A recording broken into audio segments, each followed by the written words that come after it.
Fala aí galera, tudo certo? Nando Costa aqui. Se você ainda não está inscrito aqui no canal, não deixe de se inscrever e marcar para receber as notificações, ative o sininho aí para receber as atualizações, tá? Eu resolvi fazer esse vídeo aqui falando um pouquinho sobre algumas coisas que são importantes quando a gente está traçando um planejamento dentro da mixagem, né? Uma metodologia de mixagem. Eu resolvi abordar nesse vídeo aqui um lance com 10 pontos-chave para a gente conferir sempre que a gente estiver mixando. Esses pontos devem ficar como as coisas que a gente deve sempre prestar atenção na mixagem, tá? Só lembrando que eu vou ler umas partes aqui, na verdade isso aqui tudo está no meu e-book, tá? Se você não baixou o meu e-book ainda, basta entrar no meu site aí, nandocostamusic.com, tá? Acessar lá na homepage, você tem o link para você se cadastrar e baixar gratuitamente o e-book. E também, se você não teve oportunidade ou não soube ainda que está disponível, eu disponibilizo um módulo grátis do meu curso completo também lá no meu site, tá? Logo, acho que fica em cima lá do lugar do download do e-book. Você também pode se cadastrar e assistir gratuitamente já um dos módulos do curso completo, tá? Mas o que acontece? Eu vou dar uma passadinha aqui em alguns pontos que são interessantes. E quando eu estou mixando, na verdade, toda essa estratégia aqui fica na minha cabeça. É como se eu soubesse as regras do jogo. São coisas que a gente deve sempre se atentar na hora que a gente estiver mixando, porque são coisas guias, né? Eu listo aqui, na verdade, 10 itens, ou 10 coisas principais para a gente prestar atenção, mas, obviamente, no decorrer do seu trabalho de mixagem, você começa a extrair alguns outros detalhes e tudo mais. Mas esses pontos aqui são os pontos mais básicos e essenciais, tá? Eu vou dar uma passadinha aqui em alguns pontos e vou comentar também. Isso aqui tudo está dentro do e-book, tá? No final da parte de mixagem. Então, olha só, o primeiro ponto que eu coloco aqui é sobre o lance dos volumes e do pan. Tá? Então a primeira coisa que eu vou dizer é o seguinte: se você não assistiu ainda o vídeo, assista o vídeo Beabá da Mixagem, que já vai te instruir bastante nesse ponto de compreender a sua mixagem, principalmente balanço de pan e volume, né? Você vai ver que se você começa fazendo a mixagem com muito processamento, você começa, vamos supor, você nem balanceou os volumes ali, você já está colocando efeito, colocando equalizador, compressor e tudo mais, o que acontece é que muitas vezes você vai perder o jogo, tá? Então o que eu sempre recomendo é fazer aquele lance todo que a gente vê com detalhes lá no vídeo Beabá da Mixagem, começar a sua mix com volume pan, tá? Aí eu coloco aqui, ó, criar uma imagem estéreo bem diluída, porém sem deixar elementos muito isolados, tá? Mixes com muitos elementos tendem a funcionar bem mais abertas, e mixes com poucos elementos devem ser mais cautelosos. A gente deve ser mais cauteloso na utilização dos pans extremos, tá? O que acontece é o seguinte: se a gente tem bastante elemento, principalmente elementos dobrados, vamos supor, 2 tracks de violão tocando a mesma coisa, 2 tracks de guitarra tocando a mesma coisa, é muito mais fácil a gente manter esses elementos com pan em 100% e a gente vir colorindo o resto no meio termo ali, coisas mais no centro e tudo mais, porque a mix é mais cheia. Se a gente tem uma mixagem, por exemplo, que é um violão, uma panderola e uma voz, né? Soa estranho aos nossos ouvidos esteticamente se a gente coloca o violão 100% para a esquerda, a panderola 100% para a direita e a voz no meio, né? Soa estranho, simplesmente. Então, nessas mixagens com menos elementos e elementos mais pontuais, sem dobras e tal, a gente tende a deixar a imagem um pouco mais fechada em termos de pan, tá? E aí entra uma outra questão também, que entra um dilema, muitas pessoas me perguntam isso aqui nos cursos também. Cara, como é que funciona o lance do pan? Porque tem gente que só trabalha LCR, esquerda, centro e direita, sem nada no meio do caminho. Ou seja, o pan ou é 100% para a esquerda ou 100% para a direita, ou zero no centro, né? O que acontece é o seguinte: isso é uma estética, puramente uma estética, tá? Eu particularmente gosto de trabalhar o pan na paleta toda. Se eu tenho a possibilidade de fazer o pan de 100 para a esquerda até 100 para a direita e qualquer coisa no meio do caminho, por que não utilizar? E na verdade no meu trabalho do dia a dia facilita demais também. Então imagina só, por exemplo, que você tem uma mix com 2 guitarras dobradas, 2 violões dobrados, 2 backing vocals dobrados. O que acontece é que sua mix fica meio, entre aspas, chapada em termos de pan, porque você embola tudo só na esquerda ou tudo só na direita. Por que não definir quem que vai ser o elemento que vai fazer a fronteira de fora do pan, né? Por exemplo, se a música for uma música mais rock, de repente a gente deixa as guitarras como um elemento de fronteira ali dos lados, né?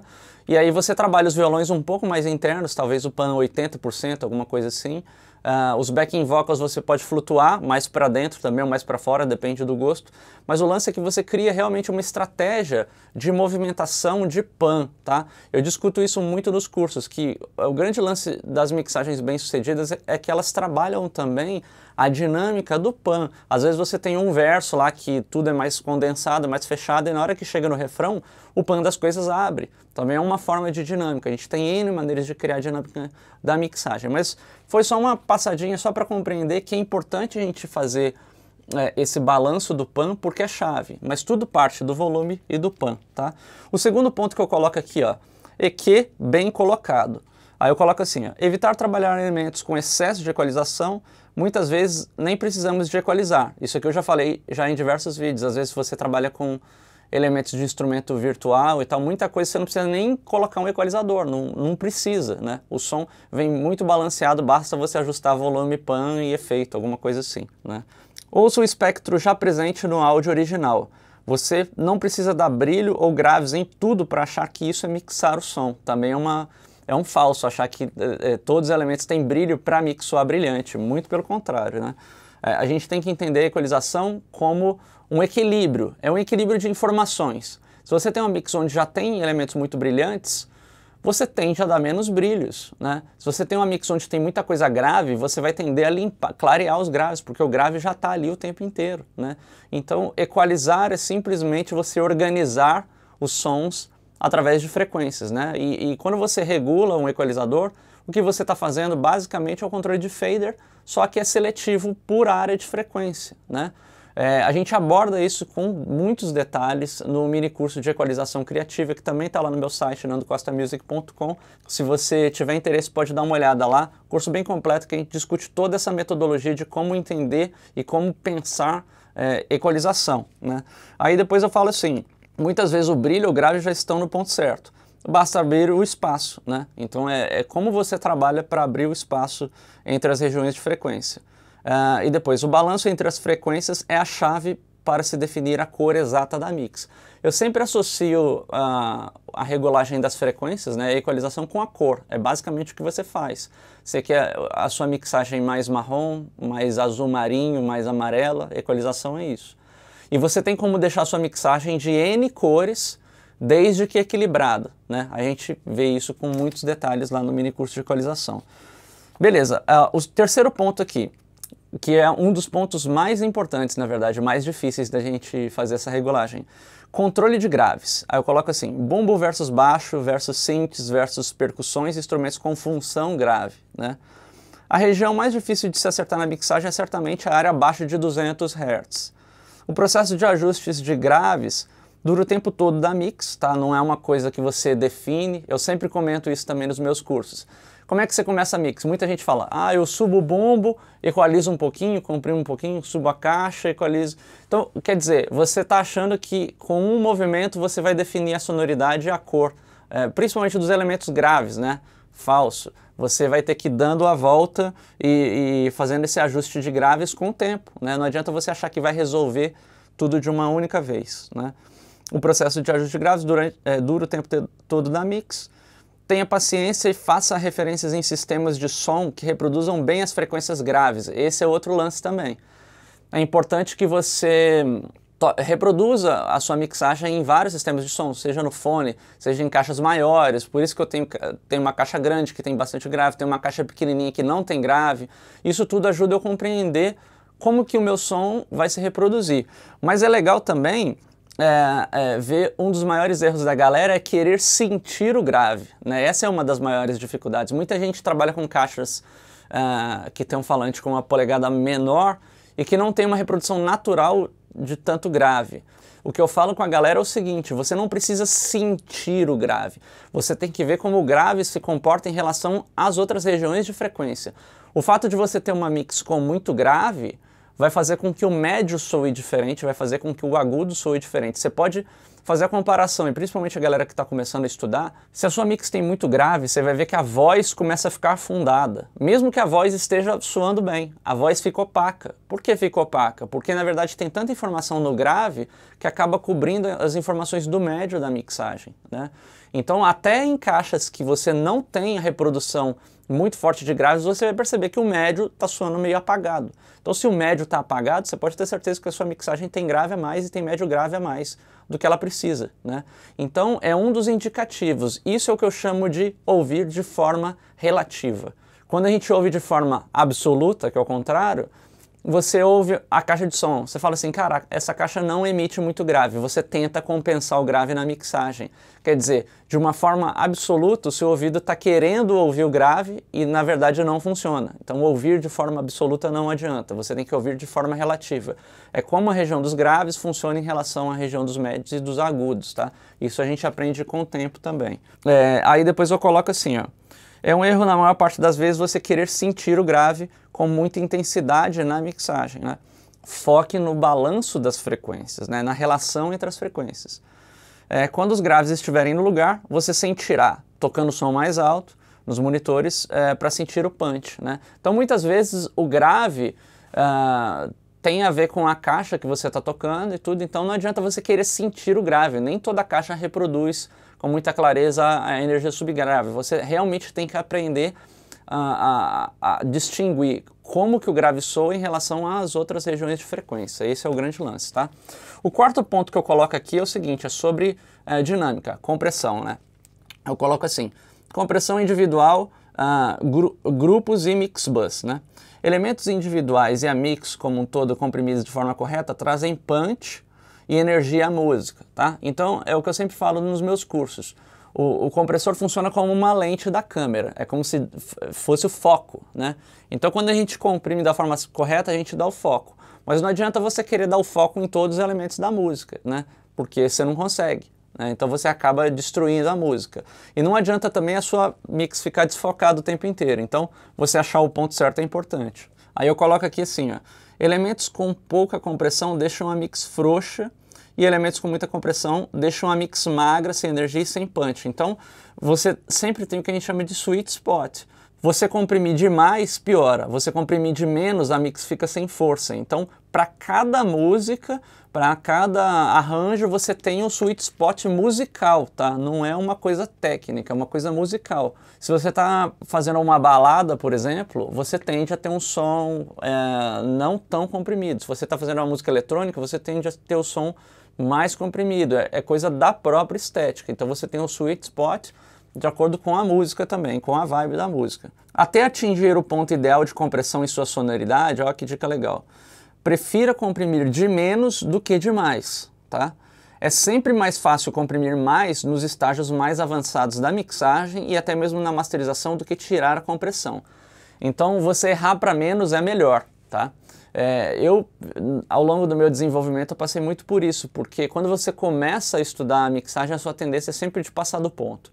É sempre de fritar demais, meter o limiter no talo, serrar, chapar, né? A gente está vendo, inclusive eu tenho falado isso em vários vídeos, que muitas das ações que as pessoas vinham adotando como padrão, assim, vamos dizer, nos últimos tempos, está caindo por terra totalmente. O negócio de você chapar a mix, né, meter um limiter no talo, acabar sua mixagem em -8 loudness unit sem masterizar, enfim, não faz o menor sentido. Então, quando você começa a se dar conta disso e que a compressão é uma ferramenta, também mais uma ferramenta para ajudar aí no equilíbrio dos sons, né, você muda de padrão, né? Então, todo mundo começa fritando demais, aperta o compressor demais, esmaga, destrói e tal. Depois você percebe, caramba, meu som tá ruim por causa disso. Você freia totalmente. E aí você começa a passar uma fase onde você começa a fazer de menos, né? Meio que com medo de estragar. Até você chegar num certo ponto de evolução onde você volta para o ponto médio e você começa a acertar melhor o ponto da compressão e muitas vezes começa até, quando você realmente doma as ferramentas, você começa até a ousar fazer coisas mais comprimidas, mas na dose certa para encaixar dentro da música, e às vezes como efeito e tal. Então, o ponto de compressão dos elementos da mix bus, né, da mixagem como um todo, é fundamental. Quinto ponto, Profundidade, delays versus reverbs, tá? Aí a gente entra em um ponto muito legal. Uma mix bem balanceada tem uma dispersão estéreo correta e uma grande profundidade, tá? Dando a sensação do som sair para fora das caixas. E isso não significa que tem muito efeito, tá? É simplesmente o efeito colocado da forma correta. E é o que eu sempre explico. A grande chave dos efeitos, delays, reverbs, chorus, né, qualquer tipo de efeito, além de você escolher a cor certa do efeito para você trabalhar, e aí a gente entra em muitas outras questões. Para quem não assistiu ainda, tem um vídeo aqui no canal só sobre reverb, que é bem interessante, vale a pena dar uma olhadinha lá. Mas a grande chave dos efeitos é o quê? Entender que aqueles efeitos são instrumentos da música, porém são instrumentos variáveis, porque você está jogando um monte de gente para dentro deles. E trabalhar a equalização. A equalização é a chave, né? Quando a gente fala de equalização é mais a questão dos filtros mesmo, né? Mas e muitas vezes a gente precisa realmente equalizar, tirar um médio grave daqui, outro dali, mas geralmente filtros, high pass e low pass são a grande chave para efeitos, tá? Então fica antenado com isso. Grande parte desse trabalho é feito por delays e reverbs, assim como eu disse, portanto ache a quantidade de sonoridades corretas sem exagerar, né? Uma mix com muito efeito soa, entre aspas, datada e sem punch. Isso aqui em termos de errar o ponto, tá? Porque a gente pode sim ter mixagens com bastante efeito e tal, mas ainda ter o punch, mas você tem que saber dosar, você tem que tirar os efeitos da frente, como se eles fossem coisas secundárias, aí você consegue dar sensação. Mas em geral, quando você tem, é como se você estivesse numa sala com muita reverberação, né? Então se você está num ponto onde você, vamos supor, o palestrante está falando ali, se você está num ponto lá atrás da sala, você ouve a voz toda meio difusa, meio embolada, quer dizer, você está numa área de reverberação da sala. A gente tem uma área que é uma área onde você tem mais som direto do que som reflexivo. Se você está nessa área, a inteligibilidade da voz fica bem legal, mas se você está lá atrás da sala, a voz já mistura na sala, você ouve tudo meio difuso. Então o que acontece é que o efeito em exagero, o efeito na frente do som seco, causa esse negócio meio difuso e meio embolado. Geralmente você embola os graves, você embola os brilhos, né? Um reverb que não tem uma filtragem nos agudos deixa a voz muito espirrada, por exemplo. Um reverb que não tem uma filtragem no grave deixa a base harmônica toda meio embolada, principalmente no médio grave. Enfim, a gente tem que trabalhar muito bem essa questão da equalização e dos filtros aí. Ponto número 6, excitação harmônica dos tracks. Dão uma grande diferença na atitude e energia de certos tracks, como voz, guitarras e bateria. Adicionar uma leve dose de distorção harmônica, né, excitação harmônica, pode criar uma vida que só pode ser atingida com excitadores harmônicos, tá? Esse ponto aqui é muito interessante, porque é o seguinte, nem tudo precisa de excitação harmônica. Isso é um outro mito difundido aí pelo YouTube. Você não tem que ter simulador de tape em toda a mix, você não tem que ter simulador de mesa de som em todos os canais da mix, tá? Isso é um pouco de mito, porque você está tentando simular um meio de trabalho físico, que é uma mesa de som, por exemplo, um tape. Mas às vezes quando você insere isso, você acaba trazendo muitos efeitos colaterais para sons que na verdade nem precisam disso, né? Se você quer uma mixagem super limpa, né? Você quer uma mixagem cristalina, sei lá, você está fazendo uma mixagem de uma orquestra, de uma trilha sonora, ou de uma música balada, de uma música soft. Você começa a meter tape simulator, simulador de mesa de som, você vai sujar a mix, né? Esse que é o grande lance. Você suja o médio grave, você suja os brilhos de forma desnecessária. Então o grande lance é você perguntar para o áudio, é o que eu sempre falo. Pergunte ao áudio, você precisa de distorção? Você precisa de excitação harmônica? E muitas vezes não é distorção, assim como a gente fala, distorção de guitarra, né? Distorção para detonar o som. Não, é uma leve excitação, tá? Muitas vezes você precisa dessa excitação harmônica para acender o som, porque não é só com equalização, né? Às vezes você precisa excitar harmonicamente o baixo um pouco, porque ele foi gravado em direct, às vezes o pré era um pré mais simples e tal, ele não chega com o corpo necessário. Então você excita um pouco o som para conseguir mais chão para o baixo, e isso independe da equalização. São duas coisas complementares, né?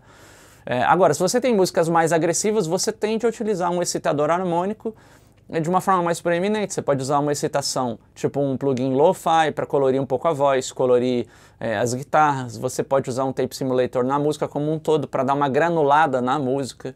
né? Então, assim, isso depende muito do estilo e da vibe da música. Nem toda música precisa. Na verdade, se você parar para pensar, a grande parte das músicas, se você gravou bem gravado, com um pré-quente, um som quente, você tende a precisar muito menos de excitação harmônica do que você imagina, tá? Então fiquem sempre ligados com as coisas que aparecem como tendência aí, que todo mundo usa e tal, que distorce tudo, que usa excitação harmônica em tudo. E também não pode esquecer que várias das ferramentas que a gente usa já criam algum tipo de ruído, algum tipo de excitação harmônica, até pelo próprio algoritmo dele, né? Às vezes você usa um compressor tipo um 1176, que é um compressor que já tem um som mais forte, né?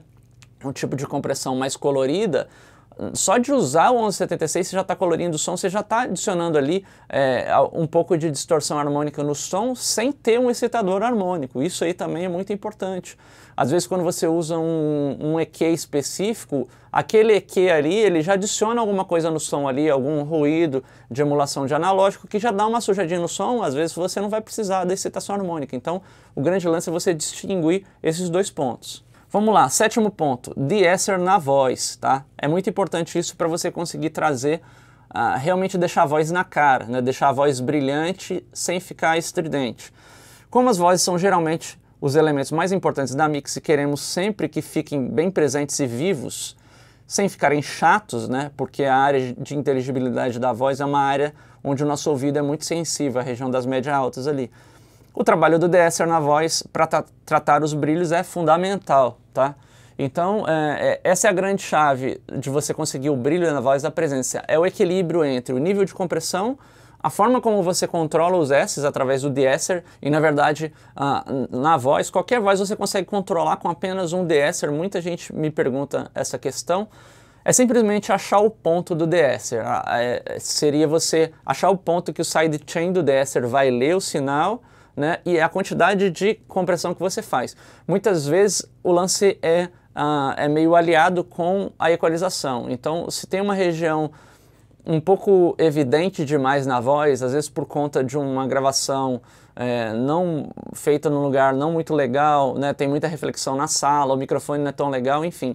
Isso traz muito brilho excessivo para a sonoridade da voz, né? Então, às vezes você fazer um corte correto de equalização antes do compressor, comprime da forma correta, parâmetro de ataque e release correto, e depois você entra com o de-esser, você consegue matar qualquer voz. Praticamente todas as vozes que eu trabalho, em qualquer mixagem, eu consigo resolver com 4 ferramentas. Um equalizador de corte, um compressor, um de-esser, e um equalizador para colorir. Isso nas vozes sem nenhum processamento, tá? Depende muito de como foi captado.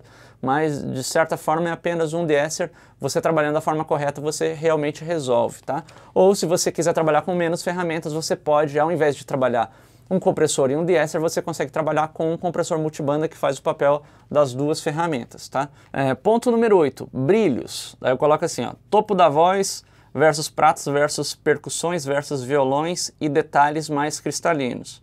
Da mesma forma que o trabalho nos graves é feito de forma contínua na mix, devemos ter muito cuidado nos agudos, tá? Queremos uma mix viva e cristalina, né? Como uma forma intuitiva da gente pensar no som.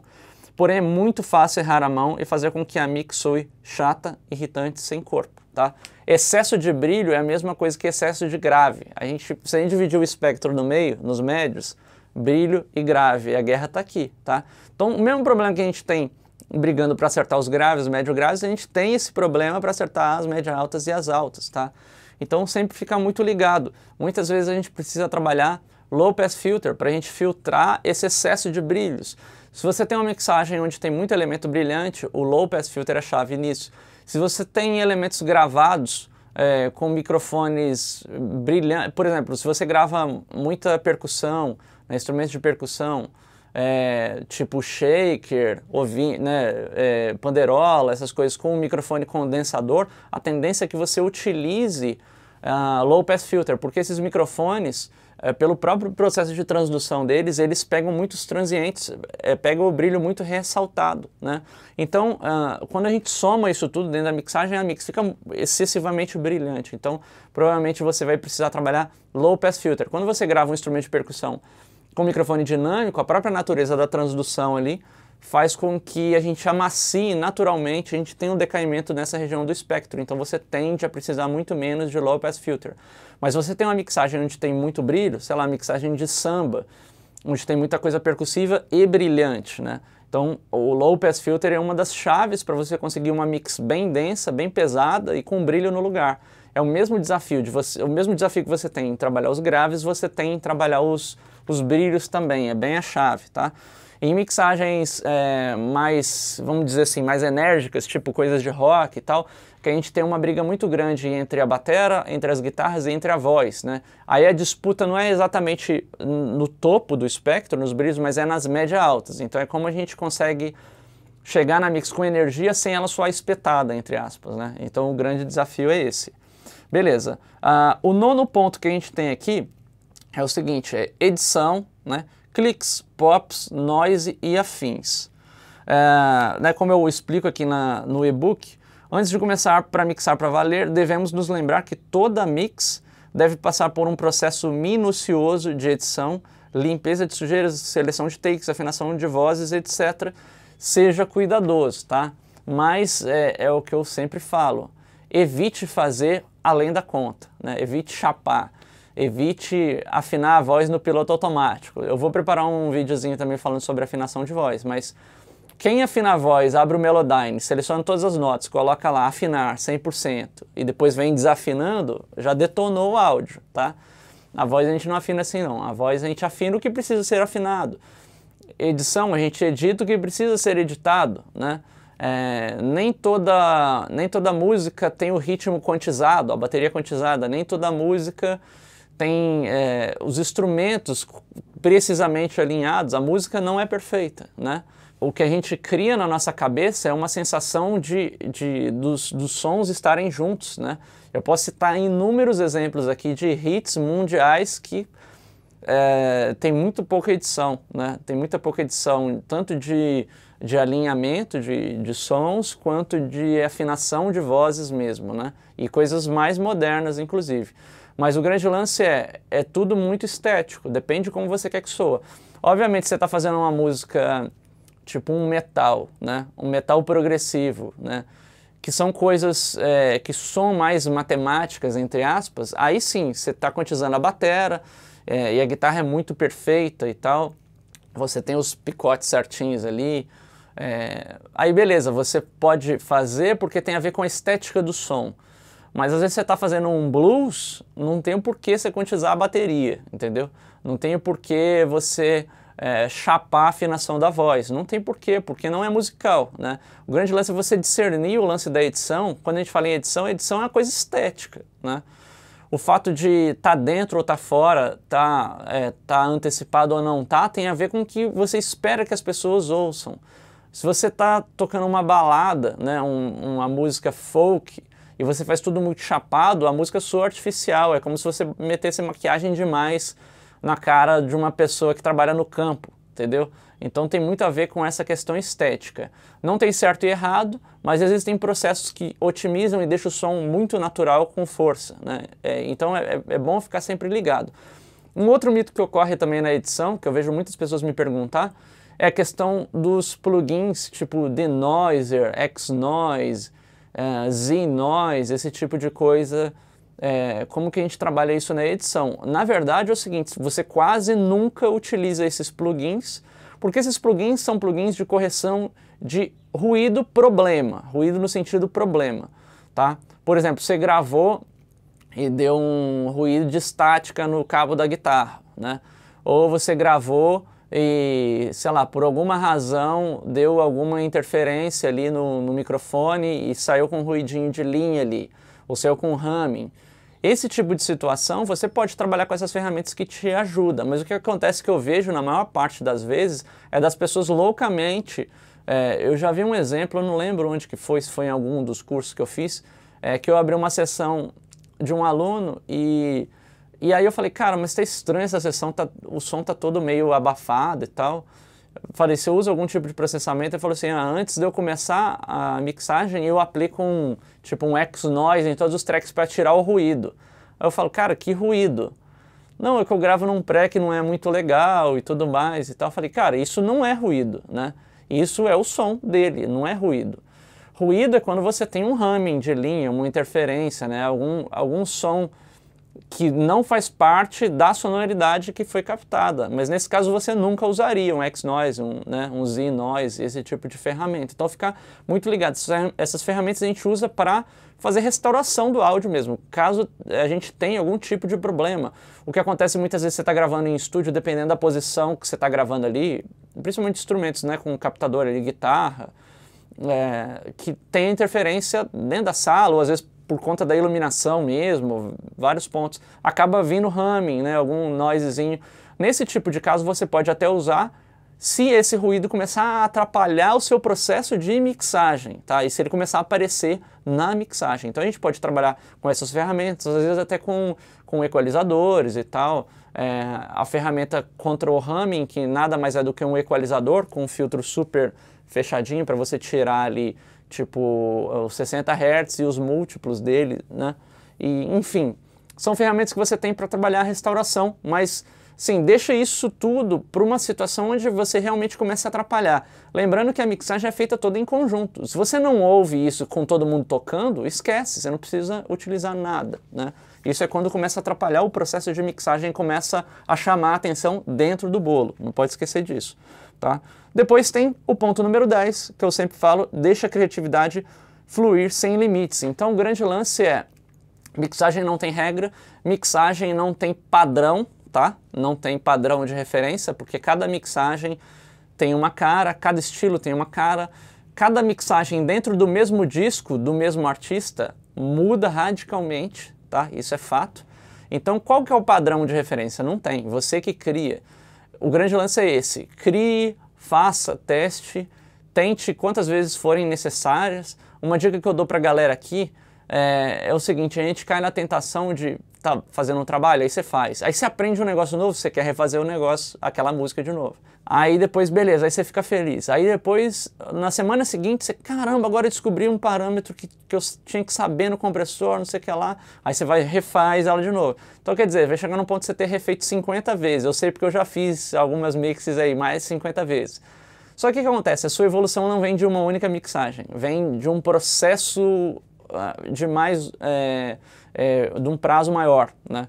Então, você faça aquela mixagem melhor, beleza, tá legal, esquece ela, vai para outro, vai para um outro trabalho, vai para um outro projeto. No próximo projeto você vai ficar melhor já. Depois você vai para um próximo projeto e assim por diante. Quando você voltar um ano depois, você pode revisitar aquela mixagem que você estava fazendo, aí você vai ter uma diferença muito drástica, porque a sua evolução é muito constante, né? E uma coisa que eu sempre falo, eu estava até filosofando ontem sobre isso. A diferença entre uma mix que você considera sensacional e uma mix mediana é coisa de poucos toques ou poucas ações no que já está estabelecido na mixagem dessa mix mediana. A diferença é muito pouca, mas é uma diferença das ações, do grande pulo do gato ali. São as ações corretas que fazem com que um som legal vire um som sensacional, né? Então a gente deve ter sempre em mente que a gente nunca está muito longe do que a gente imagina ser o sensacional, tá? A gente nunca pode subestimar a nossa capacidade, porque a nossa intuição funciona muito bem, tá? Então o grande lance é esse, você está sempre trabalhando para evoluir e tal. Quando você chegou num resultado legal, beleza, já é um ponto que você está ali. É o que eu sempre falo, para você chegar em 80% de qualidade de uma mixagem, cara, todo mundo que me segue aqui no canal vai chegar com certeza aí muito rápido. Só que o lance é o seguinte, se eu te propor um desafio e pegar sua mix, cara, chega em 85%, aí talvez metade vai chegar lá, porque exige um esforço. Quando você faz a sua mix para evoluir de 85% para 90%, aí o filtro já desce muito, né? Afunila bastante. Quando você chega em 90% de qualidade ali, para você ir para o 91%, aí, meu amigo, você tem que ralar um bom tempo, tá? Então a mixagem funciona sempre assim, é um processo contínuo. Vai chegar num ponto que sua mix vai estar legal. Você vai conseguir chegar na média legal rápido, tendo todo o conhecimento, conhecendo as ferramentas e tudo mais. A partir dali, para você realmente virar um pró do negócio e você ir além e pensar fora da caixa, aí realmente demanda esforço e demanda o domínio das ferramentas, porque o grande lance é você dominar as ferramentas para quando você estiver mixando, você esquecer que elas existem. e aí você realmente fazer arte, tá bom? Espero que esse vídeo tenha sido legal para todo mundo aí, que vocês tenham extraído bastante informação. Não deixem de se inscrever aqui no canal, marcar aqui para receber as notificações no sininho. Baixem agora mesmo o e-book aí, nandocostamusic.com. Entrem lá para assistir o módulo grátis do curso completo, tá? Dentro de alguns dias, mini curso de compressão criativa no ar. Um grande abraço, valeu!